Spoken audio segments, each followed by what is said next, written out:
নফল নামাজে, তাহাজ্জুদের নামাজে, সুন্নত নামাজে সিজদার যে তাসবিহ সুবহানা রাব্বিয়াল আ'লা তিনবার পড়ার পরে আমার ভাইরা, মহিলা প্যান্ডেলে আমার যে মায়েরা বোনেরা আছে, আজকে তো রেকর্ড হয়ে যাবে, কালকেই ভিডিও পেয়ে যাবেন।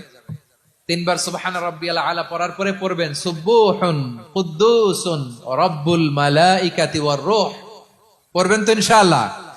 বিশ্বনবী যখন সিজদায় লুটিয়ে পড়তেন, আম্মা জানা এসে বলেন, আমরা তো সিজদার মধ্যে সুবহানা রাব্বিয়াল আ'লা বলেই শেষ, কিন্তু বিশ্বনবী তাহাজ্জুদের নামাজে, নফল নামাজে, সুন্নত নামাজে তিনবার সুবহানা রাব্বিয়াল আ'লা তাসবিহ পড়ার পরে তিনি পড়তেন সুবহুন কুদ্দুসুন রাব্বুল মালাইকাতি ওয়ার রূহ। সুবহ কুদ্দুস রব্বুল মালাইকাতি ওয়ার রূহ। সিজদায় লুটিয়ে পড়ে বিশ্বনবী এই দোয়াটা পড়তেন।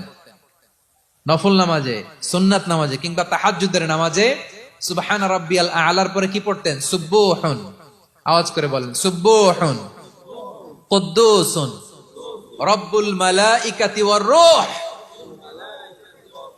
মানে আল্লাহ আপনি প্রশংসিত, আল্লাহ আপনি অতি পবিত্র, আপনি সব ফেরেশতা কুলের রব, ফেরেশতাদের সরদার জিব্রাইলের রব। সুবহানাল্লাহ। আজকে থেকে পড়বেন সিজদায়, হ্যাঁ।